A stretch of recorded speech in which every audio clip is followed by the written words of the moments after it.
A single mother saved a millionaire buried alive in the woods. But what he whispered made them both. Hello everyone. Before we begin today's story, I have a small favor to ask. Please hit subscribe and turn on the notification bell so you never miss our channel's new videos. It's quick, free, and the best way to support us in bringing you more dramatic stories. Your support means the world to us. Where are you watching from? Drop your city or country in the comments below. Thank you very much. Now, let's return to our main character.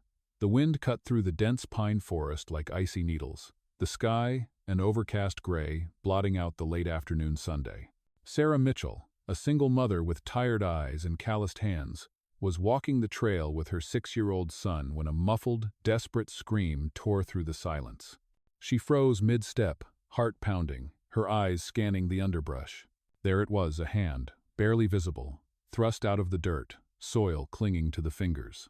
Without a second thought, she dropped her backpack and ran toward the spot, her boots sinking into the damp earth, her son calling out nervously behind her. Adrenaline surged as she crouched beside the mound of soil, tearing at the loose dirt, her fingers scraping against roots and rocks.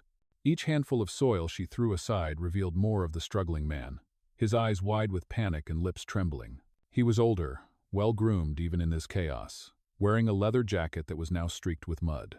"Hold on, I've got you," she shouted, her voice firm despite the terror she felt. He gasped, coughing through dirt and dust, clawing weakly at her hands as if gripping hope itself. Sweat ran down her brow, mixing with the mud on her face, but she kept digging, her muscles burning, the forest echoing with her son's nervous cries and the man's labored breaths. Finally, with one last heave, she pulled him free, collapsing back onto the ground herself, panting and trembling. The man lay there, chest heaving, mud in his hair, eyes staring at her with a mixture of disbelief and gratitude. I can't believe you," he started, voice cracking. But she shook her head, brushing clumps of soil from his jacket. "Don't talk, just breathe," she urged. Feeling an unexpected surge of connection, the adrenaline mingling with a strange warmth. The wind rustled the pine needles, the forest alive with the aftermath of fear and relief, and as she helped him to his feet, steadying his weight against her shoulder, she noticed the subtle details that hinted at a life far removed from her own. The expensive leather shoes caked with mud, a silver watch glinting even in the dim light, the way he carried himself despite exhaustion. Her son clutched her hand, wide-eyed, whispering, "Mom, who is he?" But Sarah only shook her head slightly, a mixture of awe and instinct telling her to keep moving, to get him somewhere safe. She led him along the narrow path back to the main trail, supporting his trembling form as he whispered hoarsely, "Thank you. I thought I was done for." Sarah smiled tightly, heart still hammering, and replied, "You're safe now, just focus on breathing." Every step through the forest felt surreal, the danger of moments ago giving way to a strange quiet, the tension lingering in the damp air. She couldn't yet know who he was, or how profoundly this encounter would ripple through both their lives. But at that moment, all that mattered was that a single mother and her young son had pulled a man from the earth itself, forging an unspoken bond under the shadowed trees, the forest bearing silent witness to courage, fear, and the first flicker of trust that would set the stage for what was about to unfold. Sarah helped the man sit on a fallen log just off the narrow trail, her hands still trembling from the exertion, the forest around them quiet except for the distant cawing of crows and the soft rustle of pine needles underfoot. Her son, little Ethan, perched on her other side, eyes wide, still processing the chaos, whispered, "Mom, is he going to be okay?" Sarah nodded, brushing damp strands of hair from his face. "Yes, honey, he will be. We got him out in time." The man drew in a shaky breath, his chest rising and falling unevenly, his eyes scanning the trees as if expecting them to leap to life again. He spoke, his voice hoarse and layered with disbelief. I cannot believe you pulled me out of there. I thought I was done for, buried under the earth like that." Sarah offered a faint smile. "You are safe now, and that is what matters." She felt a surge of protectiveness, not just for him, but for the fragile bond forming in those tense moments. The man looked down at his hands, smeared with mud, shaking, and then back at Sarah, his gaze lingering longer than politeness required, as if measuring her strength, her resolve, and perhaps even the courage of a woman who had faced life alone. "I do not even know your name," he admitted, trying to catch his breath, and Sarah chuckled softly, a dry, exhausted sound. "I am Sarah Mitchell, and this little guy is Ethan. And you are?" The man swallowed hard, hesitation flickering across his face. "My name is Michael Harrington. I am deeply indebted to you both." Sarah shook her head, brushing off the formalities. "Do not worry about that right now. Just focus on getting your breath back, and then we can figure out how to get you somewhere safe." She scanned the trail behind them, noting the approaching shadows of evening and the thickening mist that made the forest feel smaller, more enclosed, and more dangerous. Her instincts, sharpened by years of single motherhood and navigating life on her own, guided her as she made quick decisions, signaling Ethan to stay close. Michael attempted to rise, only to stumble slightly, and Sarah immediately supported him, her arms steadying his form.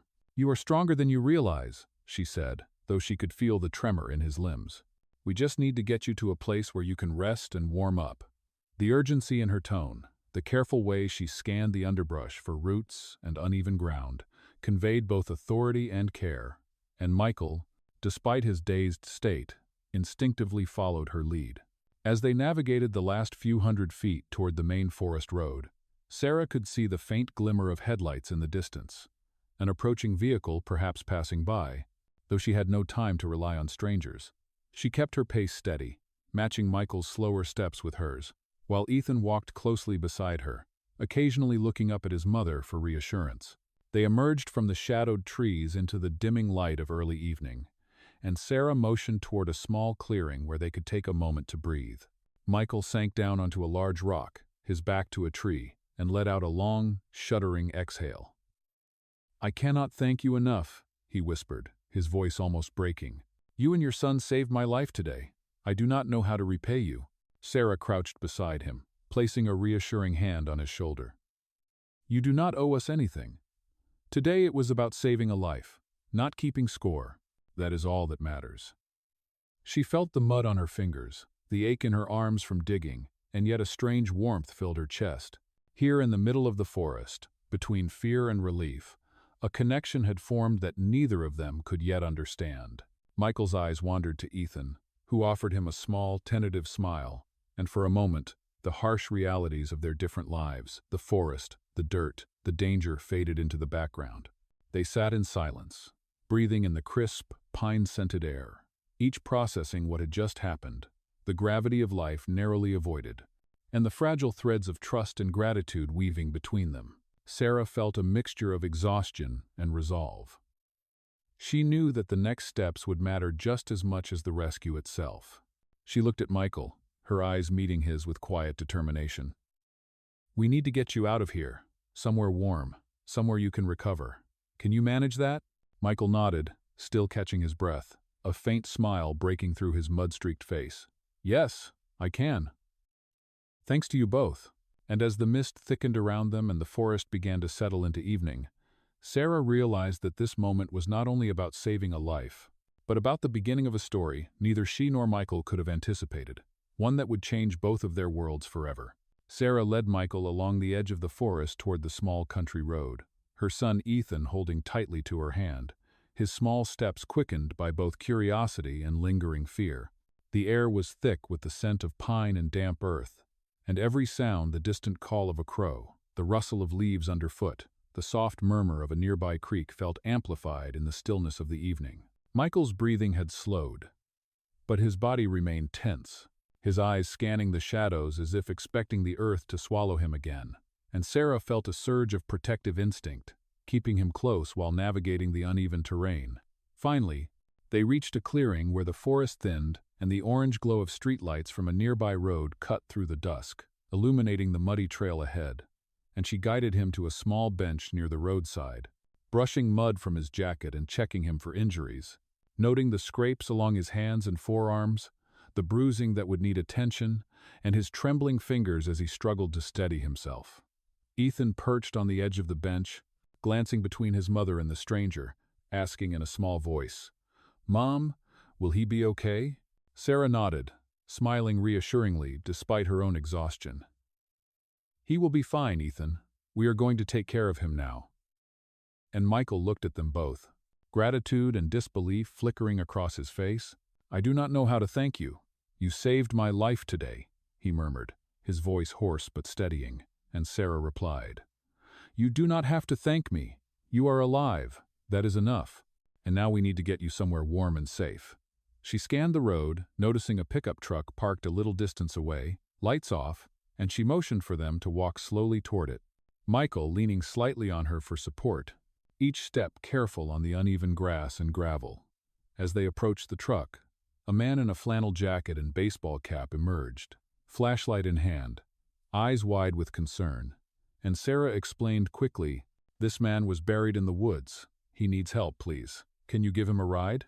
And the driver, nodding, assisted Michael gently into the passenger seat, Sarah and Ethan climbing in behind him, the interior warm compared to the chill of the forest, and as the truck rumbled down the quiet country road, Michael closed his eyes for a moment, taking in the warmth, the safety, and the reality that he had been saved by a woman he did not yet know, yet already felt a profound respect and a strange connection with. He spoke softly, almost to himself. "I thought I would not see the light of day again," and Sarah glanced at him, offering a gentle smile. "You did, and you are here now. That is what matters." And Ethan, curious and wide-eyed, asked, "Will he be okay, Mom?" And she nodded. "Yes, honey, he will. We are making sure of that." And as the truck moved further from the forest, the shadows lengthened, the sky darkened to deep indigo, and Michael's gaze wandered to the little boy, then back to Sarah, a quiet intensity in his eyes, as if measuring not just her strength, but the courage it must take to raise a child alone, to make life and death decisions in a heartbeat. And in the silence of the truck, filled with the low hum of the engine and the occasional squeak of the seat, a seed of trust and recognition began to take root. A sense that this was more than a chance encounter, that their lives had been irreversibly intertwined by a single moment of courage and instinct. Sarah, feeling the weight of the evening and the strain of exertion, yet heartened by their safety, spoke softly, "We will get you home, and then we can make sure you are looked after properly."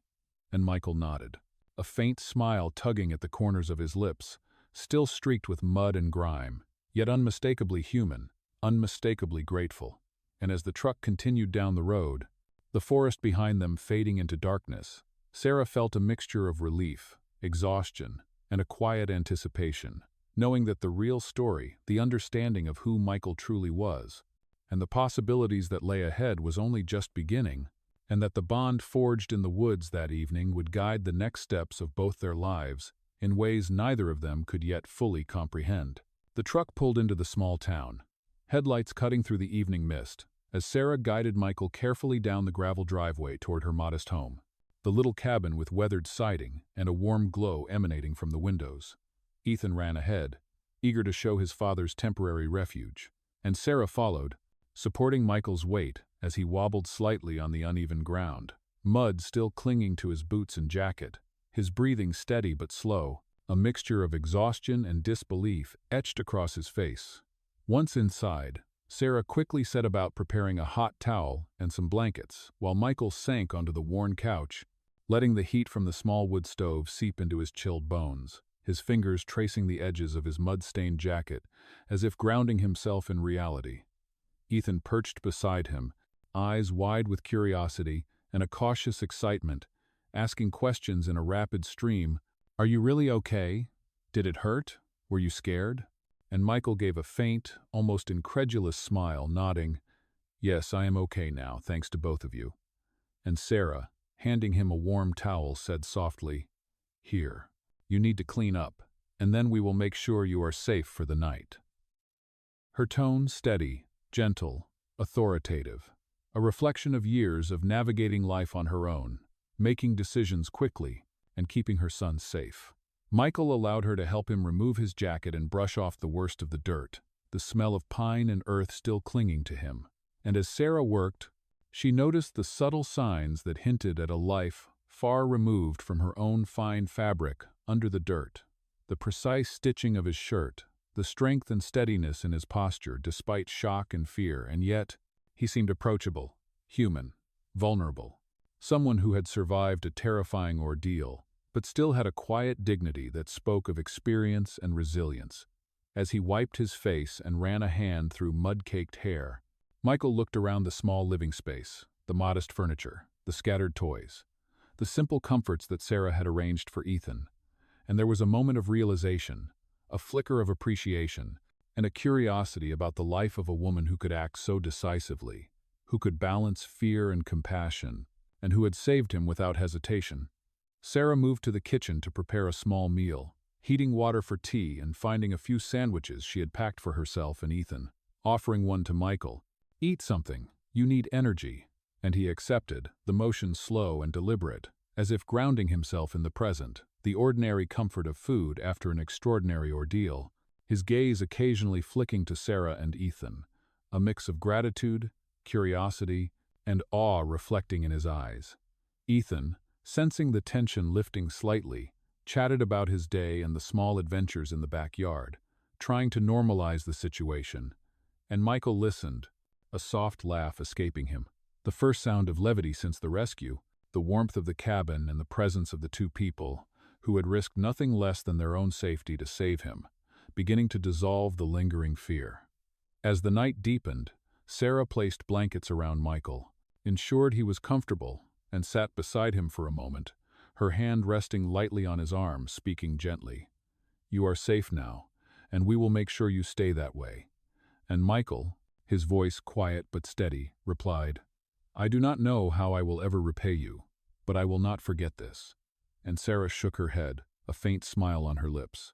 "Do not think about that now. Rest, recover, and tomorrow we will deal with the rest."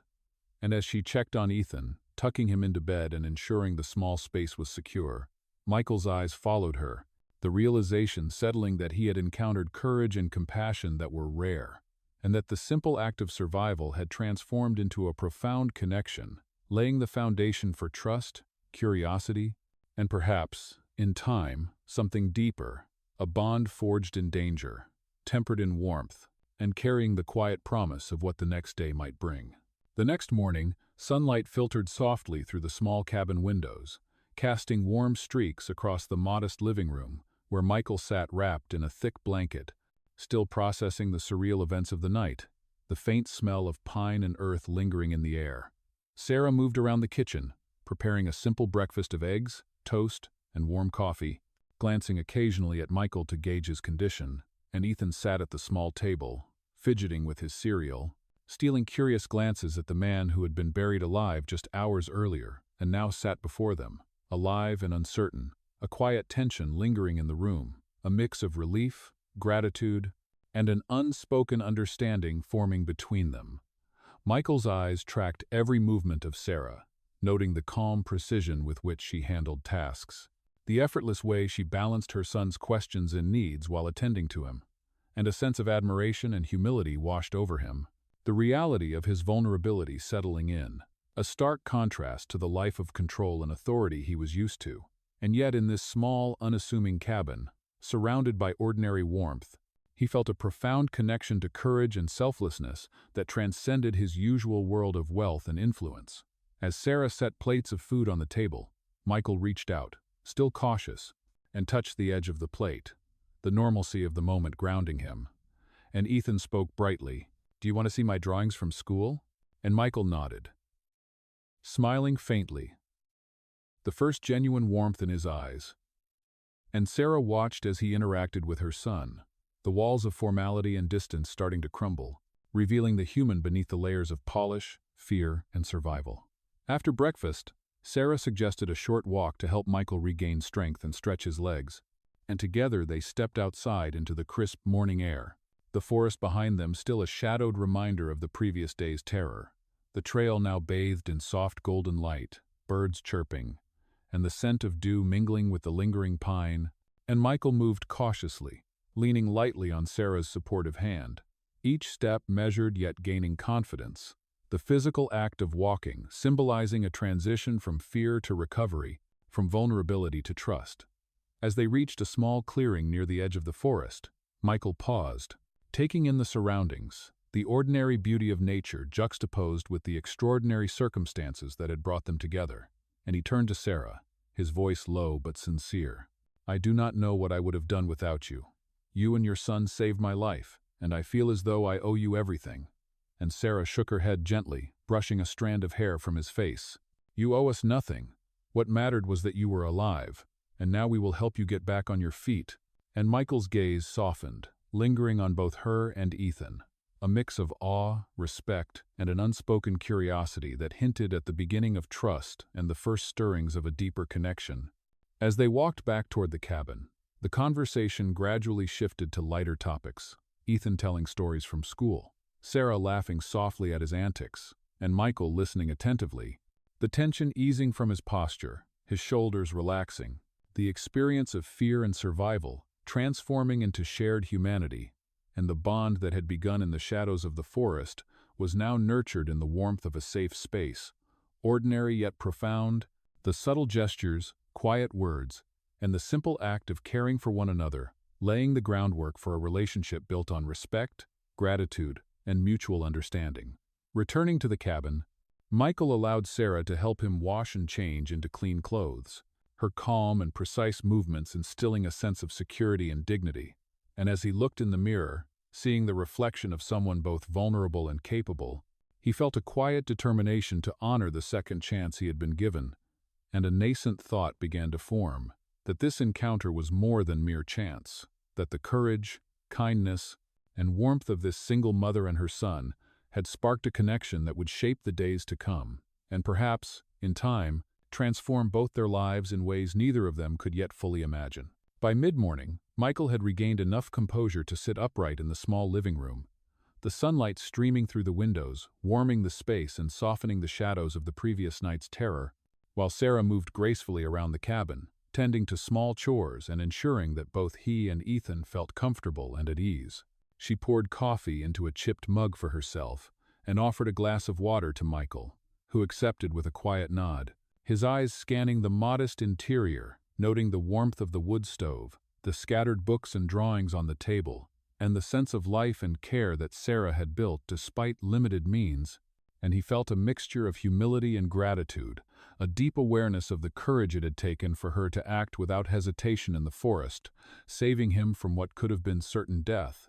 Ethan busied himself with his toys, occasionally glancing up at Michael with curiosity, and Sarah encouraged the boy gently, making him feel included while also giving Michael space to recover.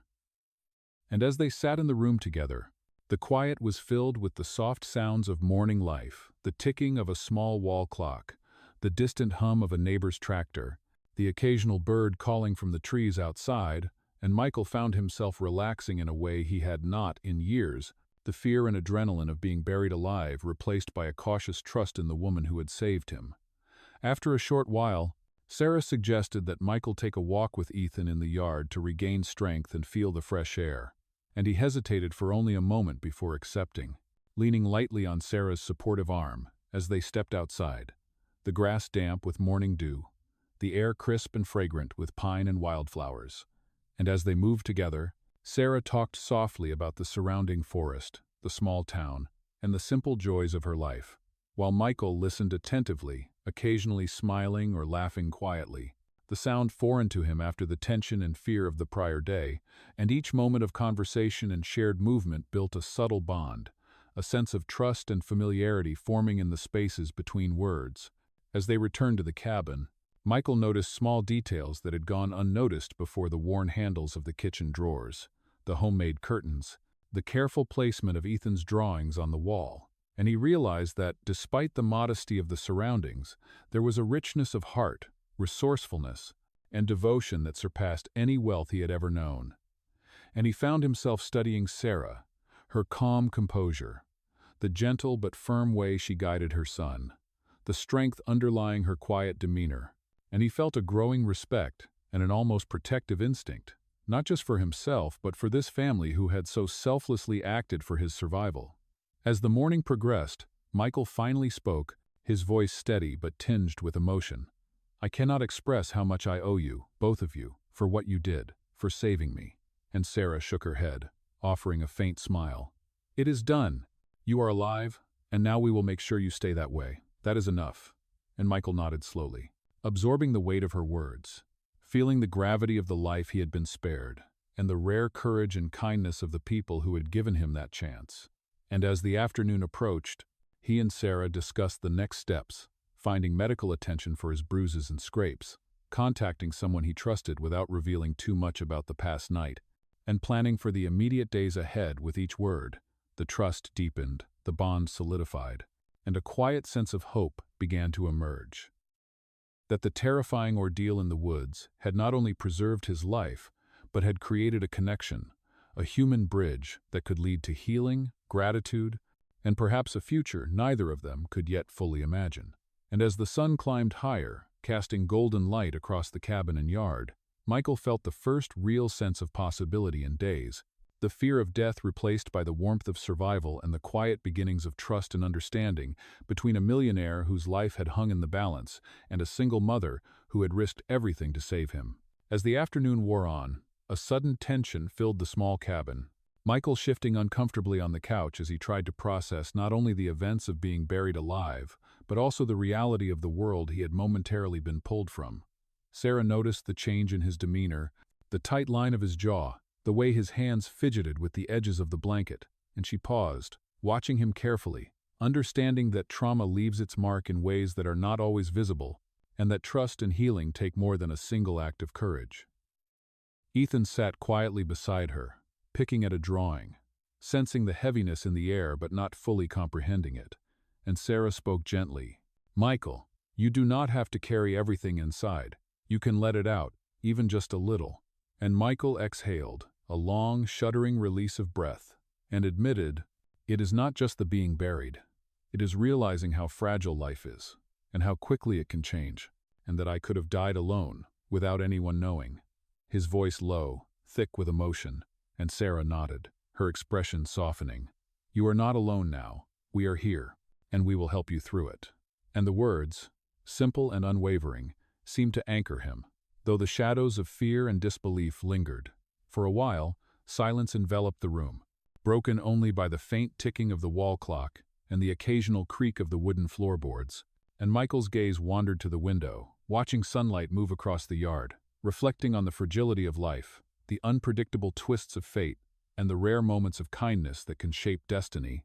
And he realized that Sarah, a single mother with no obligation beyond her own life and her son, had risked everything to save him, and the magnitude of that courage humbled him deeply, stirring emotions he had long kept buried beneath layers of control and wealth. Finally, he turned to Sarah, his voice hesitant, tinged with both gratitude and vulnerability. "I do not know how to repay you for this, how to even begin to show that I am grateful."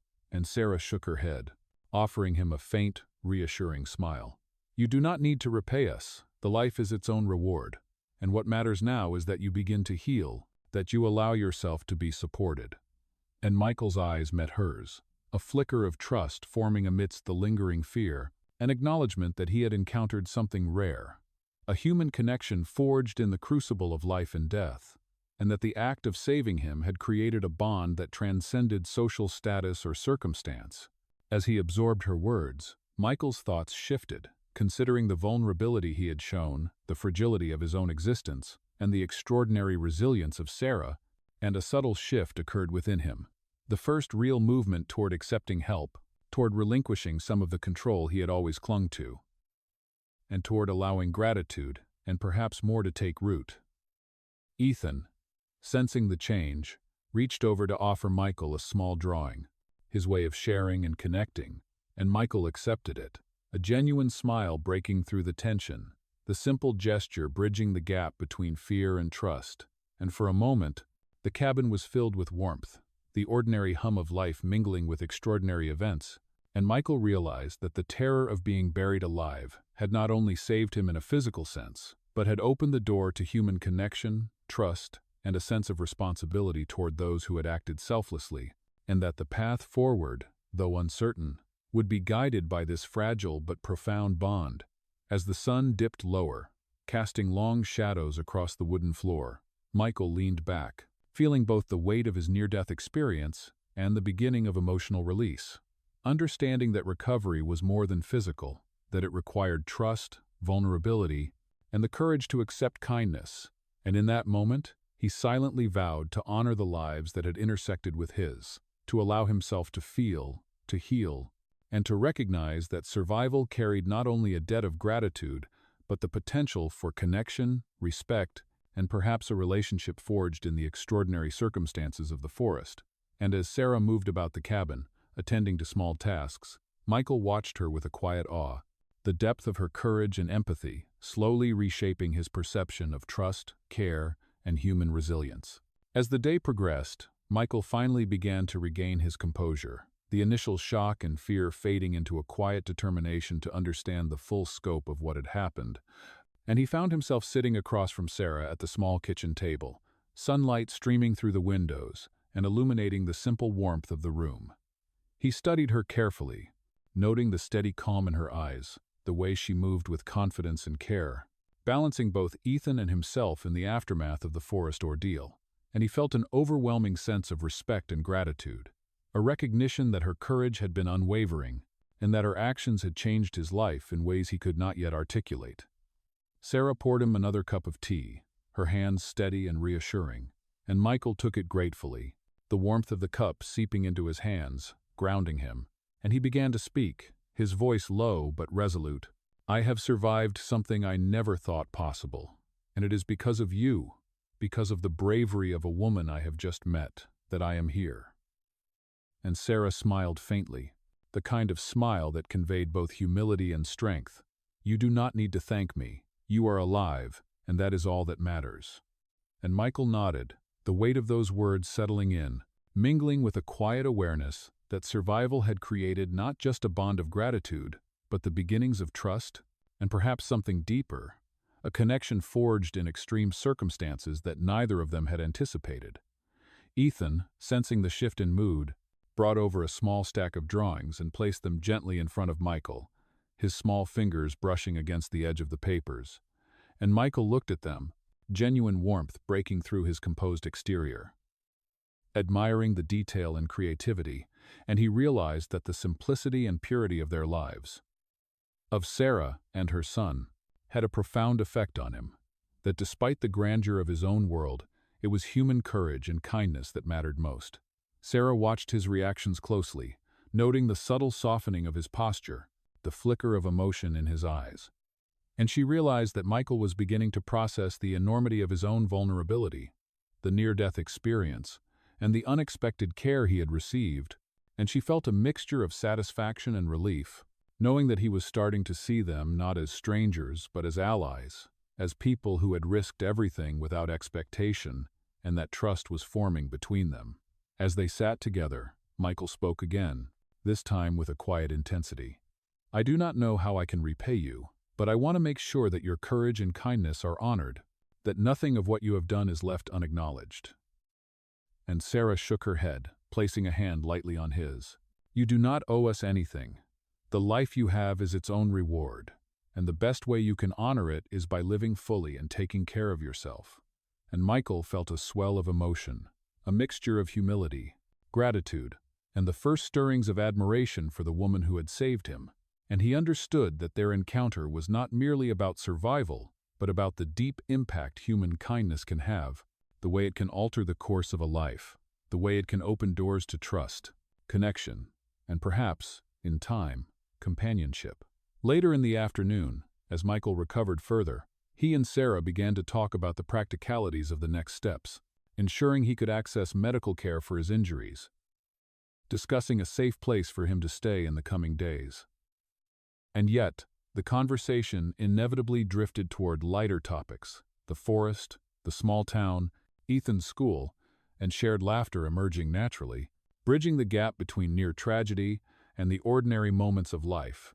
And with each word, each shared glance, the tension eased, the bond strengthened, and Michael realized that the extraordinary circumstances of the woods had not only saved his life, but had introduced him to a courage and humanity he had not expected to encounter, laying the foundation for trust, understanding, and perhaps a relationship that could grow beyond gratitude, rooted in shared experience, respect, and a deep recognition of the life-changing moment they had survived together. By evening, the small cabin was bathed in a warm amber glow from the setting sun, the forest outside casting long, gentle shadows across the yard. And Michael, now fully alert and steady, sat beside Sarah at the kitchen table, a quiet intimacy settling over the room that had not existed just 24 hours earlier. Ethan had fallen asleep earlier, leaving them alone with the lingering sense of relief, gratitude, and a shared awareness of the extraordinary events that had bound their lives together. And Michael looked across at Sarah, his eyes reflecting a mixture of awe, respect, and something softer, something unfamiliar, but compelling, as if the weight of being saved had awakened not only his body, but his heart, to the presence of courage and kindness he had never fully recognized before. He spoke softly, his voice steady but filled with emotion. "I have been given a second chance today. A life spared by your courage and by the instinctive love you have for your son. And I realize now that this moment is far more than a rescue. It is a turning point." And Sarah, her gaze calm but perceptive, nodded. "It is a turning point for all of us, Michael, and it is how we choose to move forward from here that matters." And he reached across the table, placing his hand gently over hers, the gesture simple yet profound, a silent acknowledgement of trust, gratitude, and connection. And he continued, "I want to ensure that your bravery and selflessness are never forgotten, that the risk you took and the life you saved is honored. And more than that, I want to be part of this story to support you, Ethan, and anything you hold dear." And Sarah felt the depth of sincerity in his words, the honesty that had not been diluted by wealth, status, or fear, and she allowed herself a small, measured smile, the kind that spoke of recognition and cautious hope. "We will take it one step at a time. There is no need for grand gestures, only understanding and trust. And we can build from there." And Michael nodded, the first real sense of peace settling over him, a release from the lingering adrenaline and fear, replaced by something warmer, human, and grounding. They spoke together quietly into the evening, discussing plans to ensure he would receive medical attention and temporary care while maintaining his privacy. Yet the conversation naturally drifted to lighter topics, the mundane joys and small stories of daily life, the kind of ordinary details that suddenly felt precious, grounding both of them in the reality of shared humanity. And with each exchange, each glance and small laugh, the tension of survival gave way to connection, trust, and the first fragile threads of companionship. As the sky outside deepened to a soft navy, Michael rose slowly, moving to the window and looking out at the forest that had both threatened and brought them together. And he turned back to Sarah, his voice low but filled with an honest warmth. "I do not know what the future holds, but I do know this. I will not forget this day, this experience, or the courage that brought me back to life. And I hope in time we can continue this connection in a meaningful way." And Sarah nodded, understanding the weight and promise in his words. "We will face it together, step by step, and see where it leads." And as they shared a quiet moment, the room filled with a sense of calm and possibility, Michael extended his hand, not as a symbol of obligation but of mutual respect and burgeoning trust. And Sarah took it, a firm yet gentle clasp, the gesture sealing a bond formed through courage, empathy, and an extraordinary circumstance that neither could have predicted. And in that small, warmly lit cabin, the terror of the forest and the intensity of the rescue transformed into gratitude, connection, and the beginning of a story neither of them could have foreseen, a story that would shape the days, decisions, and hearts of all three, Sarah, Ethan, and Michael, as they stepped forward from that night of fear into a future filled with possibility, trust, and the quiet, profound recognition that extraordinary acts of courage can lead to bonds that endure far beyond the moment, leaving a lasting impact on lives forever intertwined by chance, bravery, and human compassion.